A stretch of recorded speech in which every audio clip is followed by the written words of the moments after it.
Assalamualaikum dan hai semua. Mari kita telusuri kisah kaum Nabi Lot yang dibinasakan oleh Allah. Kisah yang membawa pengajaran kepada kita supaya sentiasa mengikuti landasan ajaran agama Islam dengan betul.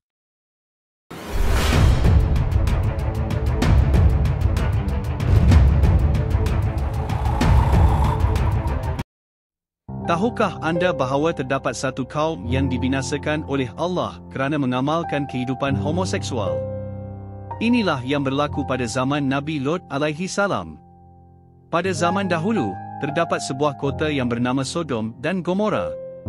Kota ini sangat makmur dan indah. Namun di sebalik keindahan kota ini terdapat penduduknya terkenal dengan sifat yang buruk dan kejam. Dalam Al-Quran, kaum Sodom dikenali sebagai bangsa yang ingkar dan terkenal kerana perbuatan maksiat mereka, terutama perbuatan homoseksual yang keterlaluan, serta kezaliman, kekerasan, dan keangkuhan mereka. Kaum Sodom melakukan perbuatan yang sangat terlarang iaitu mereka mendatangi sesama jantina untuk memuaskan hawa nafsu mereka. Mereka juga suka merampas hak orang lain, menyeksa penduduk dan tidak menghormati kebaikan.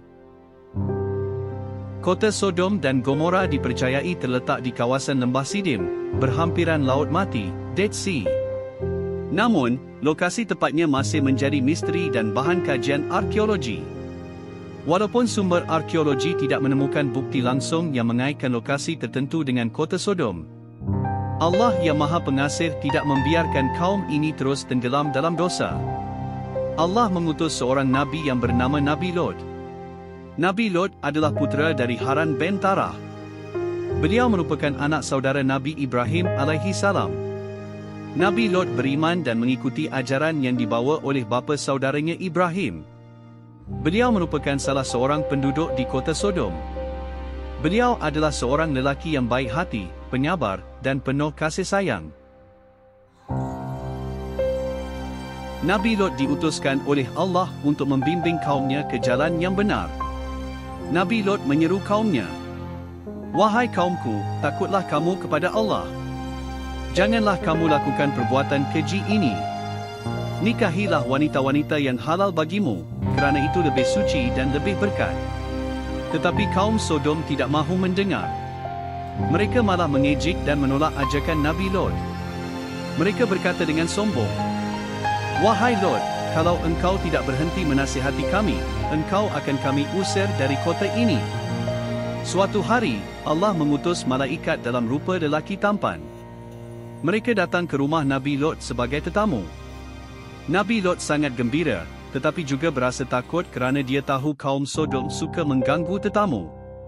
Nabi Lot berpesan kepada isteri dan anaknya untuk merahsiakan kedatangan tetamu kepada orang luar.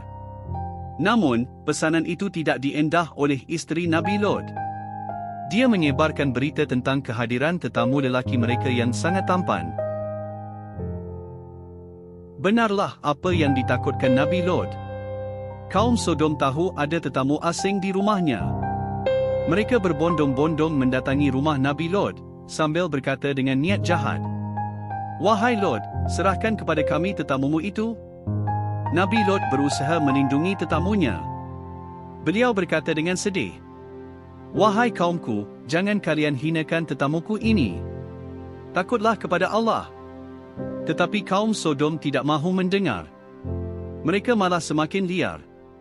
Nabi Lot menyuruh lelaki tampan untuk melarikan diri agar terselamat daripada ancaman kaum Sodom. Maka malaikat yang menyamar menjadi lelaki tampan bersama Nabi Lot berkata kepadanya, "Wahai Lot, sesungguhnya kami adalah malaikat utusan Tuhanmu. Kaum engkau yang jahat itu tidak sekali-kali akan dapat melakukan kepadamu sebarang bencana. Oleh itu, pergilah berundur dari sini bersama-sama dengan keluargamu pada tengah malam, dan janganlah seorang pun di antara kamu menoleh ke belakang."